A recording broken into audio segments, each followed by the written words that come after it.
kafiju un tādām lietām. Atkarīgi? Jā, man ir tāds, ka es negribu, lai jebkas mani padara atkarīgu. Es negribu, lai nekas man, Bībelē tas ir teikts, kalpina. Un tos priekš sevis esmu ļoti paņēmis. Un priekš sevis arī par kafiju. Tieši tas pats man tāds. Bet kāpēc man ir jādzer kafiju, ja es varu pamosties, piemēram, pēdējo 2 nedēļu laikā, es tieši to testēju. Sākumā varbūt bija grūtāk, ja tu pieredzi pie darba, tev ir tā pūstās kafija.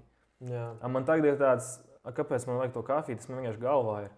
Un es vienkārši paņemu tasi ūdens un eju strādāt, un pēc 2. 3. dienas man reāli esmu tikpat produktīvs kā ar kafiju. Jā, tas pats efekts, jā. Tieši tas pats efekts. Tāpēc man tāds, priekš kā man no vienas puses čakarēt savu veselību, jo daži arī saka, ka dzerot kafiju, pirmkārt tas ļoti tevi dehidrē. Jā. Un arī otrs tas, ka tu atņem kaut kādu veidu savu enerģiju no nākotnes, no kaut kurienes tu paņem to enerģiju. Es nezinu, vai tā ir taisnība, ka tu aizņemies no. Bet man tāds, priekš kā man būtu atkarīgam no tā, jo esmu dzirdējis, ka cilvēki, kur ļoti daudz kafiju dzer, un viņi beidz dzert, viņiem pat galva sāk sāpēt, tā kā pohas, tā kā ir, jā.